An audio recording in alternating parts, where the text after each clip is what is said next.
And now for something completely different. Forget everything you've been told by others before. Get ready for the real deal, the full story. Real talk about money, markets, life. Now, it's The Real Investment Show with Lance Roberts, presented by RIA Advisors. And good morning and welcome to the Hump Day edition of The Real Investment Show. It is, of course, Wednesday, second day of August, as we continue to work through our kind of massive surge in earnings today. CVS, Etsy, quite a few companies reporting earnings. Again, this has really just kind of been the deluge of what's been going on in the markets over the last couple of weeks here. Has just been this big surge in earnings that's been, as we've been talking about, that's been helping provide a bid under stocks. Now, we've been discussing over the last week or so, markets were getting very extended, very exuberant, and that we likely have, a bit of a correction here. May have seen some of that start yesterday. Futures this morning are pointing a bit lower, not dramatically. Besides that, yesterday was down a bit. But markets did kind of have a bit of buying underneath them. They actually kind of rose off their lows from the early morning.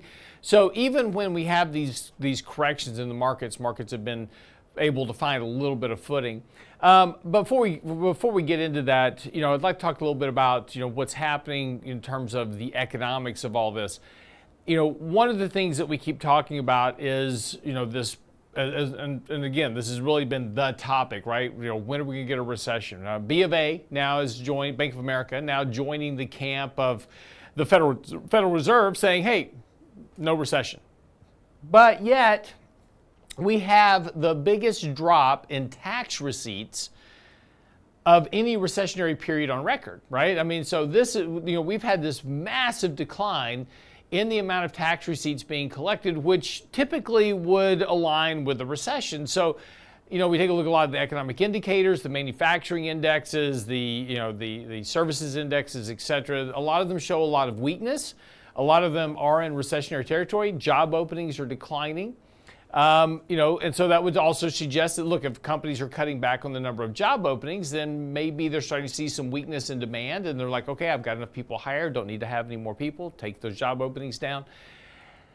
Quit rates are declining, so people are going, hey, maybe I just won't quit my job to go take another job because there's not another job that might be available. Those are all kinds of signs that are starting to tell you the economy is starting to slow down here a bit.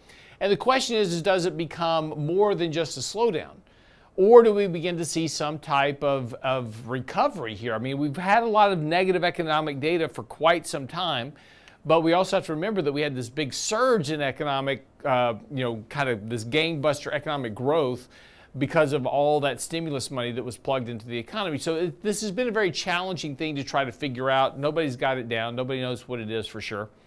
But there is plenty of evidence that we're now starting to see some signs of economic erosion within the economy. And this is the one thing we've got to kind of keep a watch on, because as we start going back and talking about interest rates, the lag effect, rising consumer credit, rising, government debt, obviously government, issuing a lot of debt here recently.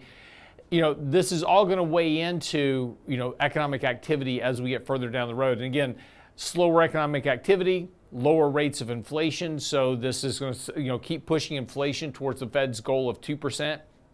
The question, of course, becomes when or if the Federal Reserve will start cutting rates. And again, this is, we go back to all this support of the rally that we've had really since October has all been based on this idea that the Fed would cut rates. But as we've said before, the Fed's only going to cut rates when we actually get to some type of recessionary activity. The question becomes, again, the timing, right? When is that recession going to show up? Nobody knows that answer for sure. But again, it certainly seems like you're going to have a recession. There's certainly a lot of data supporting that. But, the other side of this also is that we've had negative data for quite some time. And we're starting to see, like, again, we take a look at consumer sentiment. We're starting to see consumers becoming more optimistic. The dichotomy is very interesting. We've never seen something like this before that I can find. I'm sure this has probably happened at some point. I just haven't been able to find a precedent where you've had such a period in time that was so skewed by so much monetary interventions put into the economy at one time. Again, we'll get around all that. But this morning, here's what you need to know before the bell. The NASDAQ, of course, has been the clear winner of markets over the course of the last year.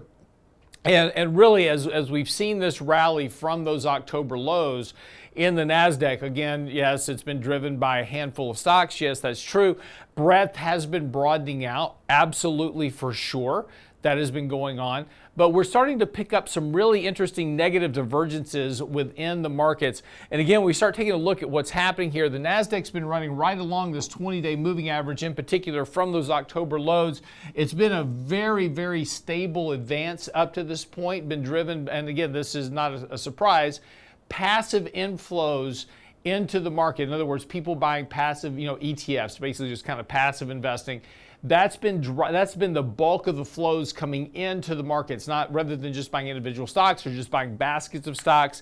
Those baskets of stocks are heavily weighted in those top 10 stocks in the index, Apple, Microsoft, Google, Nvidia, etc., which explains this very steady rise in the market, because this very steady rise in the market also looks very similar to the rise of passive inflows into the market. So again, that very much explains that.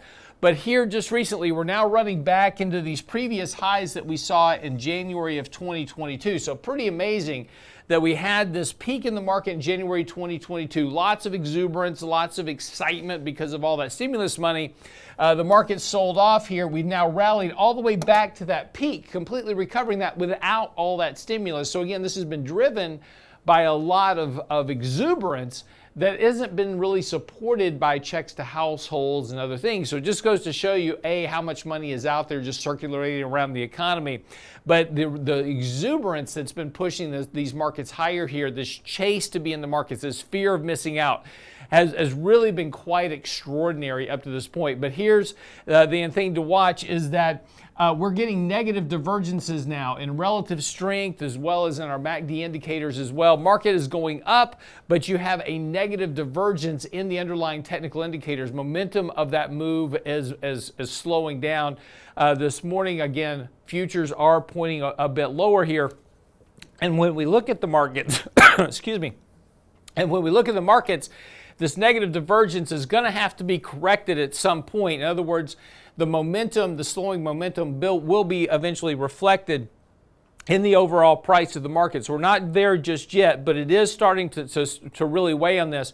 Once we take out these kind of initial moving averages, importantly, particularly at the 20-day moving average, it's going to be the 50 and the 100 that are the most likely candidates for a correction here in the short term. So again, that could be that decent 3 to 5% correction that we've been talking about over the next month or so. Would not be surprising at all. And again, because of the negative divergences that we're seeing in some of these indicators, certainly suggests that we're likely closer to that than not. And again, that would be completely normal. In fact, it would be healthy for the markets to have a bit of a correction. That'll provide you a better opportunity to increase exposure. But we've been talking about this for a while, and it's not going to happen because the markets just kind of keep going up.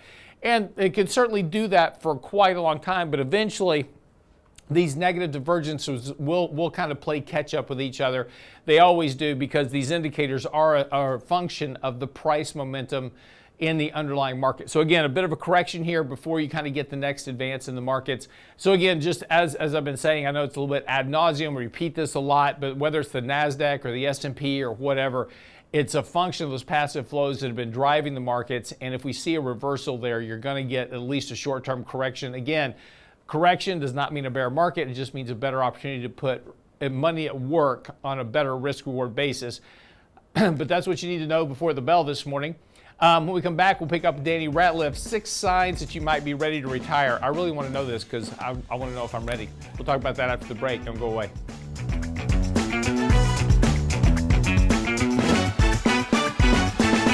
Get daily investment news you can use, delivered at the speed of the internet at realinvestmentadvice.com. Hi, Lance Roberts here. If you're like most people, your 401k plan represents the bulk of your retirement assets. And unfortunately for many, managing your 401k plan can be difficult. There's so many choices, so many things to consider. With just a quick email, a couple of questions, you can put RIA advisors to work for you managing your 401k plan. Get started right now at the website, realinvestmentadvice.com, or simply call our toll-free number, 855-RIA-PLAN, or again, simply online at realinvestmentadvice.com. The Real Investment Show YouTube page has all of our videos ready for your easy access. From 3 minutes on markets and money to each day's radio shows like Technically Speaking Tuesday, Financial Fitness Friday, and the latest analysis from Lance Roberts and Michael Leibowitz. Subscribe and bookmark our YouTube channel for The Real Investment Show, or just click on the show links at realinvestmentadvice.com.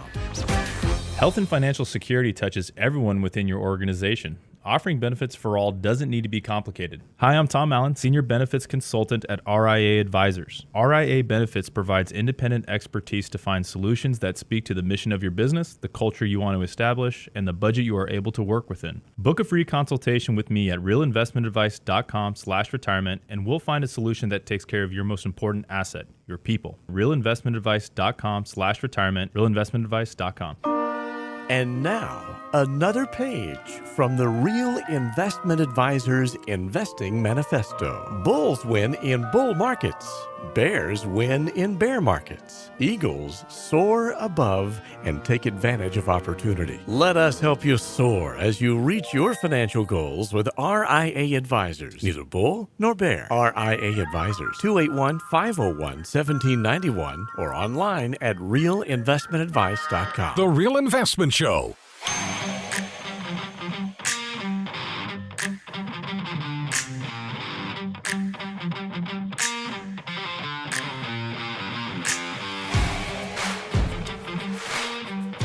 And welcome back to the show this morning. I'm your host, Lance Roberts. Danny Ratliff joining me. Just so you know, yes, we're going to talk about the debt downgrade tomorrow with Michael Leibowitz when he's here on the show. So I haven't overlooked it. I know it's there. Just wait till tomorrow. I'm doing some work on it this afternoon because we've done this before back in 2011. So tomorrow we'll have kind of a deeper discussion on the debt downgrade and why it doesn't mean anything. And we'll talk about that tomorrow. And you still have one AAA rated. Well, and again, it doesn't mean anything. Yeah. Again, the way you know that is because the dollar rallied yesterday. If the debt downgrade meant something, the dollar would decline because people would be taking their money out of reserve assets, right? Not putting money into reserve assets. So that's all you really need to know. But we'll get into it more tomorrow. So Danny has Danny's always telling me here on the show that I can't retire. My plan doesn't work. So we're going to put him to the test this morning, talking about the 6 signs if you're ready to retire. So I may retire at the end of the show today, depending on the answers to these questions. So guys, if I'm extremely pessimistic on this, excuse me here. This is all for Lance. So yes, but am I ready to retire? That's the question. I don't know. I think that the gauge for each and every individual is so different, Lance. And I think that's one thing that's so difficult for many people to really understand. A common question we get frequently is, what's the magic number? What do I need to retire? And I think that the financial industry does a lot of disservice in some ways because they you've seen all the commercials where you're walking down the path and they say, well, here's your number. And the problem with that is that sometimes that number is just so large. And if you visit with somebody that's young, it's just they feel like it's unattainable, and they say, well, forget it. I'm not going to put funds aside. Well, it's interesting that you say that because just this morning they had a Gallup poll out. Okay. And I thought this was interesting. They interviewed kids between the ages of 13 and 18, and they asked them about what they thought about America. Only 18% thought America was a good country, right? And these are American kids. These are American kids. Okay. I was like, whoa, hey. So, but here's my point is that because of social media, right? And there was a really interesting chart out this morning by Charter talking about the rise in social media is now the preferred news source, right? So, oh man, yeah, well, yeah, if it's on the internet, it must be true, right? But you can't really blame a lot of these younger kids for not wanting to save money and not investing in those type of things because all they're told is about how terrible things are there's the, the rich people have all the money. Nobody else has any money. There's no hope for you. America sucks. Capitalism is broken. So, and just all these things. And it's like, well, hell, if that's the case, why am I going to, what am I doing? Yeah. Yeah. Well, but that creates a larger problem in and of itself, right? I think there's also the opposite, that you see everybody they're getting into their fancy cars or fancy clothes. They're taking all these nice trips. Yeah, it's on Instagram. I see that. Yeah, all over the place, right? Yeah. I'm trying to figure out how they're paying for it. Must be the get-rich-quick scheme. That's the debt thing. Yeah. Well, but that's the problem, right? So now we have foregone, in general, saving because we think, well, it's unattainable, or right. I'm not going to be able to get there, or you feel like you need these things, you need them now, and then we're robbing from the future to have something that is typically fleeting. Right. Well, and again, and I agree with you about the financial industry does a lot of disservice to this because, you see all these articles about how much money do you need to be saving at such and such an age, right? And they say if you need 10 times your salary by the time you reach retirement, or 15 times your salary, pick a number, it doesn't really matter. If your salary is $20,000 a year, 10 times your salary in retirement is not going to generate 20 grand a year for you to live on. That's the thesis, right? When you save up enough of your salary, a multiple of your salary, that then the interest rate off of that will then pay for your income, right? And back in the 80s, that made a lot of sense because I could have $1 million in the bank, round numbers, and at 12% treasury yields, I could get $120,000 a year. I could have a pretty nice lifestyle back in 1980. Today at 4%, 5% of the 10-year treasury, okay, $1 million generates me 40 grand. That's great. But just a couple of years ago, it was less than $9,500 because of where we were on interest rates, right? And interest rates are going to go lower again because of, economics and debt and those type of things. So again, if you've got $1 million in the bank, and this is kind of the disservice of the media, is like, how to get to $1 million by the time you're 55. That ain't going to cut it. At 2% interest rates, that's not going to cut it in retirement. And I think we have to come back to the reality of what the cost of living is. The average cost of living in the United States is 65 grand. How much money do you need in the bank to generate 65 grand at 2% interest rates? Well, but not only that, I think a lot of these articles, and this one in particular, does a disservice as well because they're talking about, okay, you need X amount. So we're going to look at 25 to 30 times what you need for income, right? Yeah. Whatever it may be. And you're going to say that's how many years you're going to live. So you need 10 times your salary, which in your example would have been $200,000, which, okay, you're not going to generate $20,000 off that, even with higher interest rates. Right. I mean, it's just not attainable. But then they forget to factor in, do you have any other types of income? Right. What else is out there? What does Social Security look like for you? And then the other expenses. So, I've visited with a lot of different people over our careers. And, Lance, you've seen this where somebody has $500,000. You say, look, you're great. You're ready to retire. Everything looks fantastic. And then you meet with couples who have millions of dollars. And you're like, man, you're nowhere near, right? Because the problem is, what does that retirement look like for you? What do you expect? And so I think people forget, because I think we're so caught up in the numbers, but then we forget about how are we actually going to spend this down, and what does that look like when you begin to inflate it?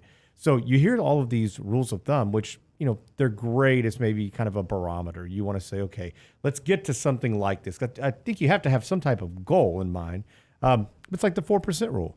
4% rule. There's been studies that showed that 4% rule should have really been like 2.6 for the longest time. Now, granted, with interest rates rising, if they can maintain these levels, which we don't think they will, that's great. We can get back to 4%, right? Because risk-free money is essentially more than that at the moment. Right. Yep. But that's not always going to be the case. And then you find how people actually put funds aside. That's not always, if you're just sitting in cash, and guys, we've talked about this over and over and over again. If you're sitting in cash, you're not getting paid for it, you're losing out. You're missing out. No doubt, right? Right. It's easy right now. It's easy to open an account in 5 minutes, transfer money, set everything up. There's no excuse to not earn some type of interest, is my thought. So, I think you have a number of things to factor in. But number one is, do you have enough money to have the retirement you want? And then are you actually accurately inflating? And nobody can accurately inflate. Shoot, the Fed's been way behind the curve for how long? Yeah. And they're going to be behind it again. It's like, well, don't fight the Fed, don't fight the Fed. Well, don't fight them until you have to. But stop right there for a second, because I think this is a hugely important point. And I've seen this. I can't tell you how many times I've seen this with people. I know you have too. Yeah. Is that, do you have enough money to retire and live the lifestyle you want? So just pick a number. You say, well, if I can get 4% of my money, I'll be fine. But the problem comes in is that people will I'll ask them, I'll say, well, so, Mr. Smith, how much money do you spend every month right now? Well, right now we spend about $12,000 a month, on the house and everything else. But, when we retire, it's only going to be like $2,000 a month. No, it's not. Because whatever you think you're going to cut back in retirement, you're going to replace that with something else. You're going to wind up playing more golf or going fishing or doing whatever you're going to do. But whatever expenses you think you're going to cut, you're going to wind up replacing something else, not to mention higher healthcare costs and, travel or whatever else you want to do. So, the best rule of thumb is whatever your salary is, just take 100% of that, because that's what you're going to spend in retirement. And that way, if you do spend less, great, you've got a buffer. But if you think you're going from $10,000 a month to $2,000 a month, that's not going to happen. Yeah, but hold on. So there's a couple things about it. So you said take your salary, but the problem is you take your salary. That's not. We'll say somebody makes $100,000. Yeah, but pick the number. Just to make it easy, let's say you're putting $10,000 into a 401k. So now it's actually $90,000. You're getting that pre-tax, Sure. which most people, we're big fans of after-tax. You can do Roth 401k, but there are, you start breaking this down. Okay, your healthcare insurance, your other benefits that you have that you're spending money on, and you're really not living off of $100,000, because those are going to go away. I'm saying though, what you're living on. Right. Correct. If I'm living on 100,000 after all the other stuff, right? Yeah, but what most people say is your income. In. Yeah. But that's the problem, is that most people think, oh, I'm making 100,000, so this is what I need to have in retirement. But then we start backing all that out, and that number is much different. Sure, but what I'm saying is, if you're spending $10,000 a month, you're going to spend $10,000 a month in retirement, probably easily. But I mean, so then we start factoring in, okay, what does a budget look like now versus in retirement? When is that home paid for?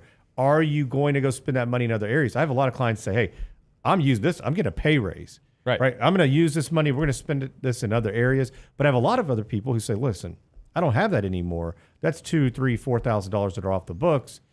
I don't need that to live on, right? I don't have other big goals, or we've already factored that into the financial plan. Right. And then inflate them at different numbers depending on what that physical goal is. But my big point is be realistic about what that's going to be, right? Yeah. That's my point, because if you live a certain lifestyle today, you're not going to go to $2,000 a month in retirement. And I have people tell me this all the time. It's like, no, you're not. You've got to have at least a realistic expectation of what you're going to be spending in retirement, because otherwise, if you come up with some kind of, I can really cut back, and I can just live on rice and beans in retirement and I'll be happy, you're not going to do that. And now your whole plan is skewed because of an unrealistic, kind of expectation you've set out there for yourself. Yeah, absolutely. I mean, you see that often. And so have a really good understanding. And that's the part of, we know the financial numbers typically, but we forget about all the qualitative things along the way that we want to do. And life will change. You're going to retire and you're going to pick up a new hobby. You're going to enjoy, you'll meet new friends and say, hey, we're going to go travel a little bit more with new people. Golf. Yeah. That's it. That ain't cheap. Oh, no. Nothing's cheap these days. Yeah. Shooting guns. Ammo is expensive. I mean, hunting ain't cheap. Nothing's Fishing's not cheap. Pick your sport. It ain't cheap. So, all right. Be right back after break. We'll get on with some more of this. Are you ready to retire? Maybe, maybe not. Lance isn't. I am ready. I mean, after the show today, done. Done. Be right back.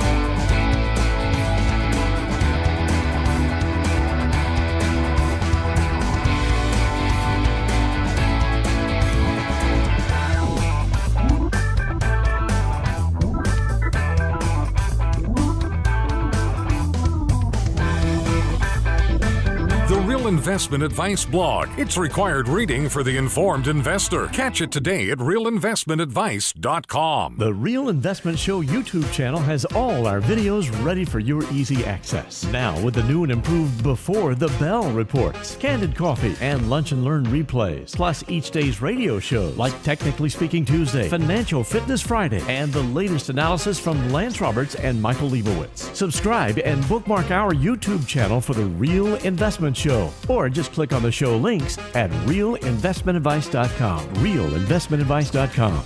Health and financial security touches everyone within your organization. Offering benefits for all doesn't need to be complicated. Hi, I'm Tom Allen, Senior Benefits Consultant at RIA Advisors. RIA Benefits provides independent expertise to find solutions that speak to the mission of your business, the culture you want to establish, and the budget you are able to work within. Book a free consultation with me at realinvestmentadvice.com/retirement, and we'll find a solution that takes care of your most important asset, your people. realinvestmentadvice.com/retirement, realinvestmentadvice.com. You're listening to The Real Investment Show. In 1999, a parafiduciary group of financial advisors were busted by corporate giants for trying to operate in their clients' best interest. These men promptly escaped from a high-cost margin environment to the Houston Energy Corridor. Today, still excoriated by their former employers, they survive as protectors of others' fortunes. If you have a problem about preserving capital, if no one else can help, and you can find them right here, maybe you should hire the RIA team. Can't catch the whole show now? Listen to our podcast later at realinvestmentadvice.com. You have to scratch your head and wonder why Nancy Pelosi on Face the Nation had this to say about inflation. The fight is not about inflation. It's about the cost of living. Those are the same thing, Nancy. The Real Investment Show podcast. Same show, your schedule. The next iteration of this will be, it's not unemployment that's the problem. It's just that you don't have a job. At realinvestmentadvice.com.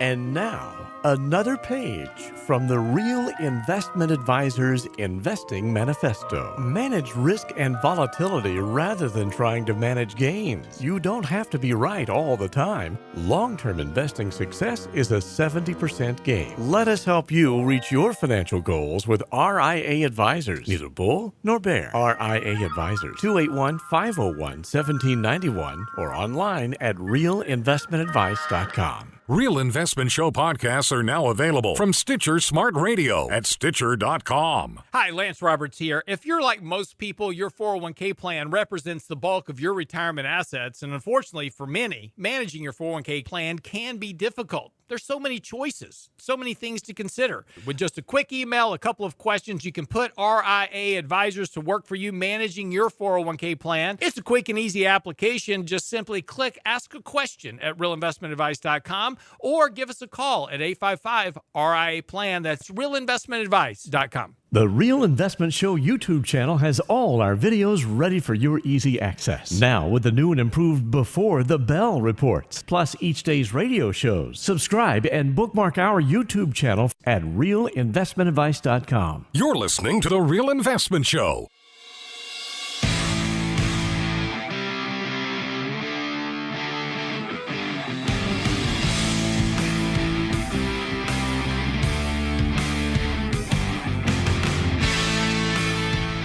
And welcome back to the show. Okay, so 6 signs you're ready to retire. Just covered one of them. You know, just basically, do you have enough money to retire? That's number one. Yeah, that's and pretty easy. these are really basic stuff. Like, you guys know all of this. I mean, it's common sense. Yeah. But really, what we're trying to do is talk about some of the different ways you should be looking at this and other things you should consider with this in mind. I mean, some of this information, and you have to take anything you get out there with a grain of salt, because everybody has a different philosophy, or maybe they skew things a little bit differently. But another one is, and this is a big one, Lance, that I see, is that you don't account for unexpected expenses. Mm-hmm. This is so common. The air conditioner goes out, the transmission in the car goes out. Usually it all happens at once. Unexpected health events. Yeah, I mean, these are huge, and not only for you, but it could be for loved ones and things that are going to take time and money from you. And this is one of the things that I think that we get into retirement, and a lot of times somebody forgets, like, I don't need the retirement. I have my retirement funds set aside, but they don't have anything for those emergency expenses, or they don't factor that into the financial plan. Like, what about anything else that may pop up? And this happens so often. And so I've had a lot of clients in the past, they get to retirement, and then we're, we're kind of going through, because it's really not a practice run for most people. You get to retirement, boom, you flip the light switch, you go from an accumulator to a distributor. That's number one. Mentally, it's probably exhausting for many people. I mean, I know it's tough, right? And then, where do you start to draw down assets is another big part. And what we see a lot of times is that you use all of the before after tax funds, right? Like money you've already paid taxes on, it's not in a retirement, and then you start spending down retirement funds. And I can make an argument to go both ways, but you may want to start considering where we are with the tax code. How do you meet these expenses? And then, do you want to pull everything out and have no flexibility from a tax perspective? And so I think this is a huge one, making sure you have emergency funds. Now, it's not going to be the same as if you were working, right? While you're working, depending on what your job is, we we're going to want you to set aside a little bit more money than not typically, because, if you're a salesman on commission and it's very variable, we probably want you to have a little bit more money in the bank. If you're a tenured professor and you've got income that's just going to roll in, you're not going to need as much. But once you retire, we still need you to have something set aside. And that magic number, it varies for everybody. Sure. Contingent on expenses and what other additional expenses could be. But something I think that is overlooked very, very frequently. Yeah. Diversified portfolio. This is always interesting. Is like, do you have all your money just kind of all spread out? One of the big things is that when you're building a financial plan, you need to make sure that all your assets are aligning with your financial plan. Diversification is not a diversification of a bunch of different advisors. Like I've got money with 12 different advisors.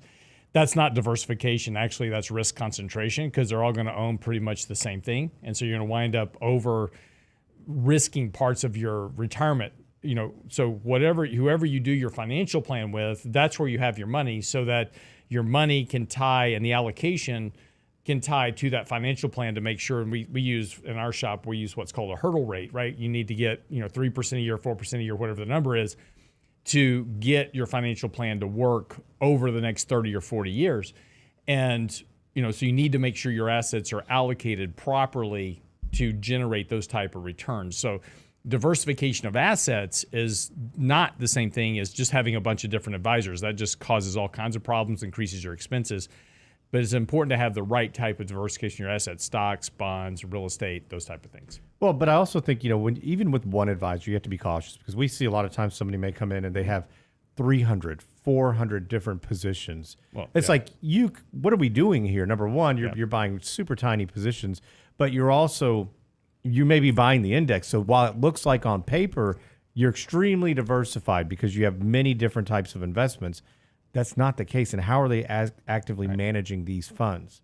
That's the problem. So you may think you're diversified, but you may have as much risk as the index. Right. And it's just a good exercise to actually look at your portfolio and say, how diversified am I? And when you're talking about diversification, what that means is I've got assets that perform differently in an environment. So in other words, I have stocks and bonds. Stocks go up, bonds go down, and then when stocks go down, bonds go up, right? I've got these assets that are non-correlated. That's, having just, 500 different stocks is not diversification. You just now own an index. So you're going to go up and down with the market. And you could have done it a lot easier. And cheaper. Just buy an index. But diversification of assets is a diversification of assets in different asset classes that perform differently in the same environment. So in other words, you've got one asset going up, one asset going down. That hedges your risk over time. So that's what diversification of assets actually are. Well, I think that we take this really and look at it in a pretty simple way. Most people say, okay, I own stocks, I own bonds, I own large cap, mid cap, small cap. And that's great. But we also need to think about what other assets do you have? Is it rental property? Do you have multifamily? Do you have other ways that you have income coming in? And making sure that is looked at within the plan. I mean, we're talking about the basics with stocks and bonds, which is what we do every day. Right. But there's many things that you need to factor into. Annuities. Yeah. Insurance. Well, that's right. You need to look at the income. What type of guaranteed income do you have coming in? And then we need to take a step back and say, okay, what about your variable assets? Is that the icing on the cake, or is that going to be everything that you need? And then you see somebody who they jump from one to the next where it's all in on one way or the other. And that can become problematic over time as well. Yeah, exactly. Social Security, big one. Yeah, this is a huge one. I think that this is something that's so difficult for many people to factor because it's emotional, right? Everybody's put a lot of money into it, and everybody feels like they're getting the short end of the stick. It's not your money.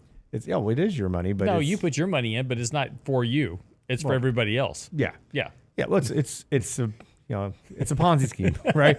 You're putting money in. There's no lockbox. Yeah, there's no way around that. But and that is problematic. And we know that Social Security, the trust, old age survivors disability insurance trust, has issues, right? But it's something that is going to be very difficult for them not to shore up in one way or another. And you and I can debate on how they're going to do that. I think there's a handful of ways that they could. We know we have a demographic issue, which there's not nearly enough people putting into it. But we can go all the way. Like I saw something the other day, and essentially right now we can go to like 2033, 2034, and do nothing, but then have a 20% reduction in benefits, which is not feasible. The amount of people, the average check is so small. The amount of people that rely on it for so much income, it's like $1,500-$1,600. It may not even be that much. Okay, but I was just curious. I didn't. Yeah, and so the numbers change annually, but cost of living adjustments, things like that. But it's not enough for most people to live on. Like more than half retirees rely on it for more than half their retirement income. A quarter of retirees rely on it for like 90% of income. But what most people I think fail to factor in is how do you take it to get the most bang for your buck? I think a lot of times people will make an emotional decision. They take it too early, and sometimes you may have to, and that's okay. Maybe a longevity issue, you have bad health, maybe that you just need the funds to live on. But ideally, if you're still working, here's the problem I see is that there is an earnings test. So if you take it pre-full retirement age, you're going to have, number one, a reduction in benefits. But if you make too much money, you could also have benefits withheld, meaning you're going to pay those back. So now you've locked in a discount, essentially, and you may not actually be pulling anything in. And this is where people get into trouble. They don't realize this goes on. And it used to be you could pay it back at any time. Now you have 1 year window that you can actually go back and pay those funds back and kind of say, okay, we're not going to do this now. So just so everybody is on the same page, what is the full retirement age now? 67. Right. Yeah. And if you're born between 55 and 59, it's going to be every year after 55, you get a 2-month bump. So like 66 in 2 months, 66 in 4 months, all the way until you reach just 67. So anybody born after 60, it's 67. And I would envision they change that. I think that's one way they could shore this up. It's unfortunate because we know the numbers where people think they're going to retire at 65, but they actually retire earlier. Right. And again, it's just, there's just consequences for doing that. And one of the easiest things to fix it, or not, it's not going to fix it. You've got a demographic problem. So that's not, until you fix the demographic problem, you're not going to fix the problem. But, right now there's a limit on Social Security on salary. So you just take the cap off of Social Security on salaries. But that would bring in more revenue. But, again, there's just, big problems with it, but they'll have to be faced down the road somewhere. But, I think this is one thing that when you're doing financial planning, a lot of people go, going back to saying, do I have enough money to retire on, based in my investment account? If I take out 4%, can I live on that? You also have to include in that your Social Security payment, because you are going to have that payment coming in, at least for a while. Yeah. So essentially, if you right now, so what Lance is getting at is that income is only taxed up to $160,200 for this year, and so any dollar you make over it, then you basically get a pay raise. Yeah. You're not going to have any more income tax, Social Security tax taken out of that. So that's your payroll tax. And what they've talked about, though, is like, okay, we're going to kind of have like a donut hole. We talked about that with Medicare. Mm-hmm. There's holes in there we need to fill in. But essentially, they've talked about in the past over the last 2 years of saying, okay, we're going to tax up to $160,200, and that number changes each year based on inflation. And then we're going to stop, but then we'll start again at $300,000, which I don't know why they just don't blow the cap off it altogether. They just need to blow the cap. I mean, if you're gonna try to extend longevity of Social Security, you just have to take the cap off, and you're ultimately gonna have to include all other forms of compensation in that number. So in other words, it's not just on salary, it's on your total compensation. So if I'm getting a lot of stock option compensation as a CEO of a company, you're also gonna have to tax that as well. I know you don't want to hear that, but no. I'm just saying, if you want to bail out Social Security, that's the easiest way to go about it. And I'm not even sure that's going to fix the problem, because you still have a demographic problem. CPAs will love it. Yeah, true. All right. We got any more? We got a couple left. Yeah, right? we got a couple left. And we'll tie this one up on that side. All right, you got it. Be right back right after the break.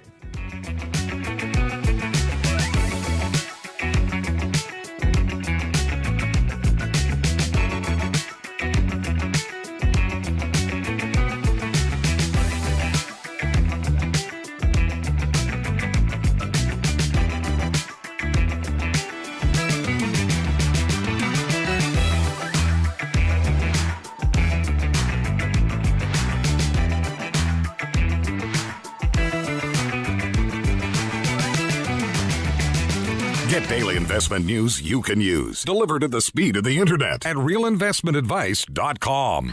Oh, Red, I declare, I plumb missed that candy coffee. Whatever am I gonna do? Don't you worry, little darling. We'll watch it again on our YouTube channel. Why, Red, I never. The Real Investment Show YouTube channel has all of our past presentations, from Candid Coffee and Lunch and Learn to special topic discussions, and all of our live show recordings preserved for you. Subscribe now to the Real Investment Show YouTube channel, or look for the link on our website at realinvestmentadvice.com. Hi, Lance Roberts here. If you're like most people, your 401k plan represents the bulk of your retirement assets, and unfortunately for many, managing your 401k plan can be difficult. There's so many choices, so many things to consider. With just a quick email, a couple of questions, you can put RIA advisors to work for you managing your 401k plan. Get started right now at the website, realinvestmentadvice.com, or simply call our toll-free number, 855-RIA-PLAN at realinvestmentadvice.com.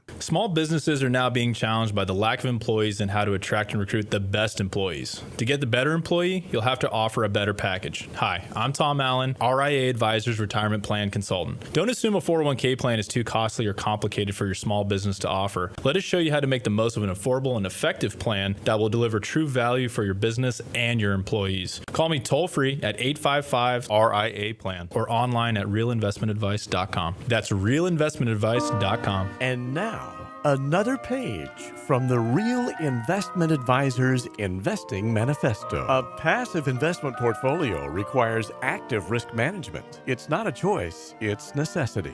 Diversification doesn't protect against risk of loss. Let us actively help you reach your financial goals with RIA Advisors. Neither bull nor bear. RIA Advisors, 281-501-1791 or online at realinvestmentadvice.com. The Real Investment Show.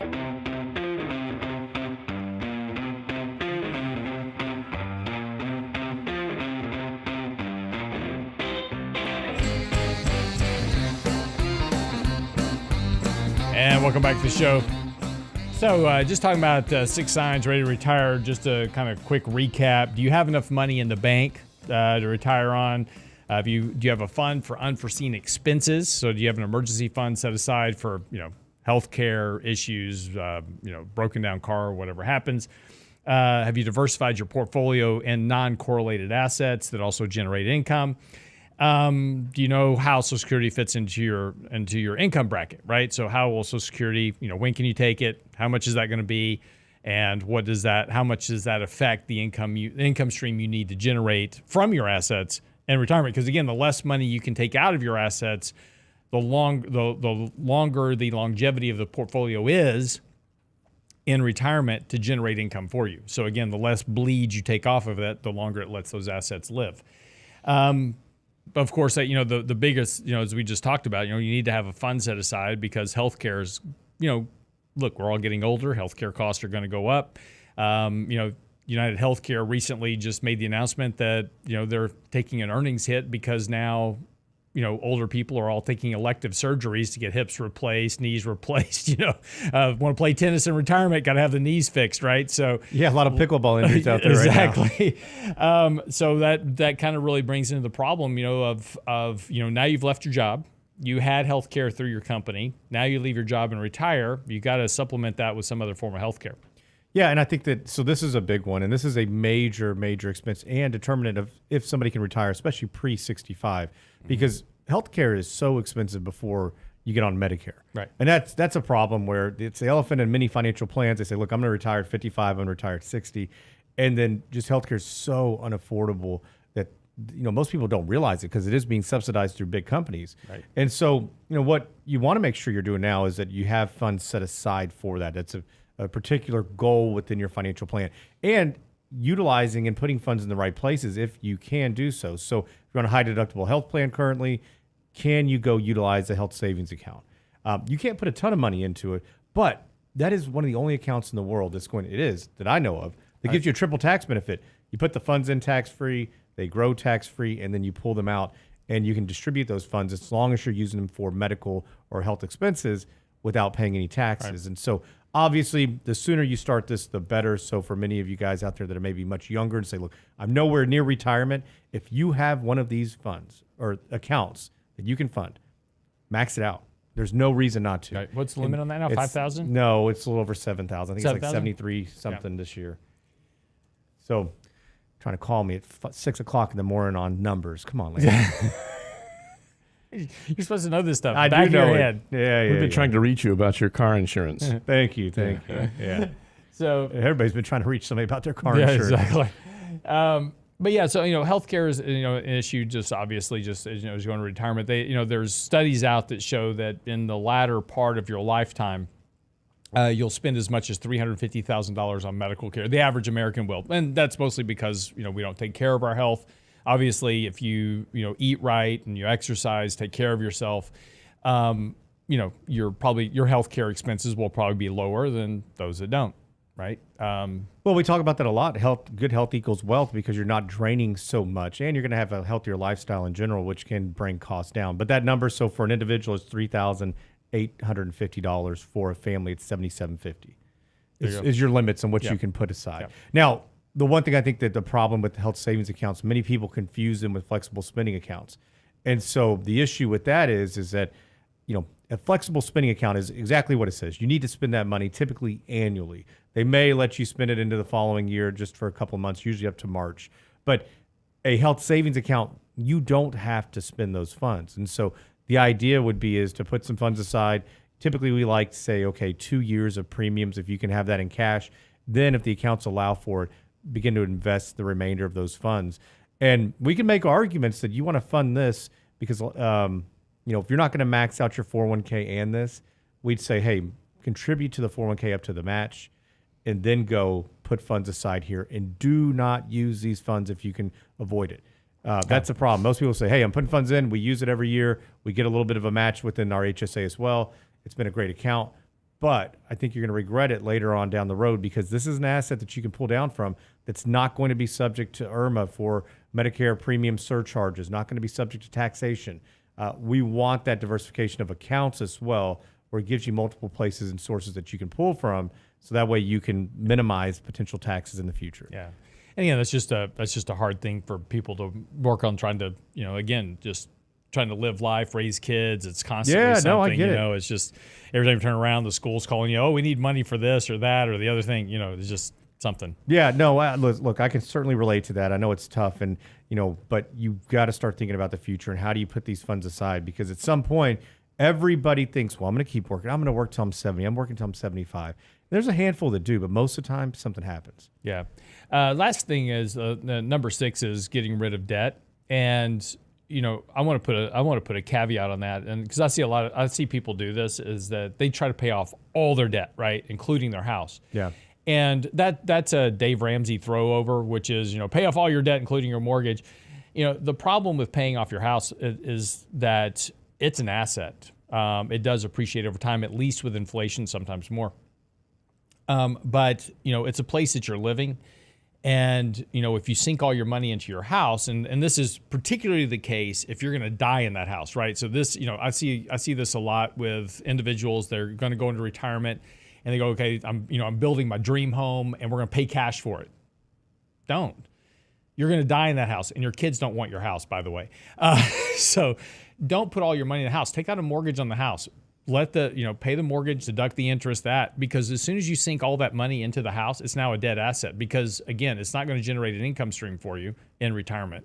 And so you've taken money out of the ability to grow for you and generate something just to pay off a debt. But now when it comes back to paying off debt in retirement, no credit card debt, absolutely. No, auto loans, pay those off if you want, but you're always going to have a car.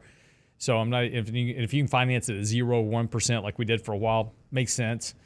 But, as far as credit card debt, those type of things, absolutely pay that kind of debt off. Yeah, especially the revolving debt or anything that's going to have those higher interest rates. I think we want to make sure we always pay those down. It's a little bit different right now, especially with paying off a house. Like I have a lot of clients that we talk about frequently say, hey, I want to pay the house off. I got the money setting aside. Well, what's the mortgage? Well, it's 2.85. Yeah. Why? 3%. Like you're getting on cash or should be getting on cash, upwards of 4%.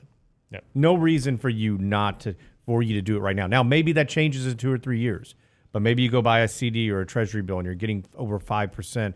Using some arbitrage on this isn't a bad thing. And once we get back to an environment where maybe interest rates are back to zero, go pay it off. Yeah. But Lance makes a really good point in the sense that when we pay off a hard asset like a home, specifically, you're turning, Richard uses this analogy quite a bit. We're turning water into ice, and all of a sudden it becomes a lot more difficult to chip away at these funds if you need something to meet those emergency expenses or additional cash. Now, listen, if you've got a ton of money sitting on the sideline, you've got a very defined plan, go for it, especially if it gives you that peace of mind. And I think that's what it comes down to a lot of people, just the peace of mind aspect to it. Yeah, and certainly does. And again, my point is that, we've kind of, there's kind of parts of our industry is like all debt is bad. But if you take a look at rich people, like really, really wealthy people, they use a lot of debt. But they have so much income and other assets, they're using leverage to their advantage. It's just like, if you're, and you'll understand this if you're a real estate investor. If I'm going out to buy real estate properties, I'm going to turn them into rental properties. I don't go pay cash for the rental home, right? I put 20% down. I finance the balance.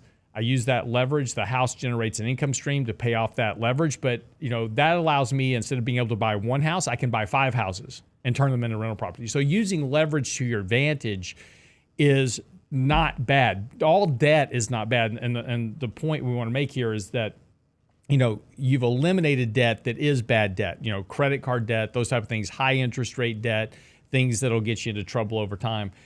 And that don't generate a benefit. Using debt for something that generates an income benefit is fine. Yeah, absolutely. Well, and even that, I think that, I talked to a lot of people that want to get into real estate or single family homes. Yeah. They're like, I need X amount of income off this every month. Well, the idea would be is that you're not putting every dollar you have into that one specific home. You're going to go put as little down as possible. You have somebody else pay it off. Mm-hmm. You turn around and use that money for another home. And that's how you can start to accumulate wealth. And in that instance, I think debt's not a bad thing. But you have to be in an environment where you don't need that money to live on either. That's right. And that's what happens if you wind up with no renters for a period of time, right? Well, and that's where you have to be really thoughtful. Okay, what do I have set aside for that environment when I start to make that payment? I have one. We're getting somebody in there right now that it's been vacant for like 3 or 4 months. Yeah. But it happens. I mean, that's just part of the game of owning real estate property. You just got to be prepared for it, and it's a business like anything else. But the important thing is just kind of wrapping this up. Have plan for your Social Security, plan for your retirement, have enough assets, diversify those assets, pay off bad debt, and just a good financial plan will help you identify all these areas. Make sure you've got enough insurance. Make sure you've got long-term care insurance in place to take care of some of the healthcare expenses later on in your retirement years. Hospice care potentially. Those are things that a good financial plan will walk through and identify and tell you where you're short. Well, absolutely. And understand Social Security, exactly how that fits in. And so remember, it's not just a conversation that you need to have if you're married, you have a spouse. That is something that the two of you need to have together to make sure you maximize and get the most bang for your buck. Taking it 62 does not always mean you're going to get more money. And many times we find that if you live, there's break-even points. If you have a longevity, especially, you're going to leave a lot of money on the table if you don't take it correctly. So make sure you're figuring out exactly what you need to do when it comes to Social Security. Absolutely. All right, wraps up the show for today. We will be back tomorrow with Michael Leibowitz. Yes, we'll get into the whole debt default thing. I'll just give you a preview. No, it's not that big of a thing. But we'll talk about it tomorrow just because it's a good topic. So we'll get into that. Get by the website, realinvestmentadvice.com. If you have any questions for Danny, feel free to email him. Just click the Ask Question button right on the front page. And if you want to know you're ready for retirement, he'll tell you everything you need to know. So just send him an email. He loves emails. He needs lots of them every day because he really doesn't do a lot of anything else. So just email him at the website, realinvestmentadvice.com, and we'll see you back here tomorrow.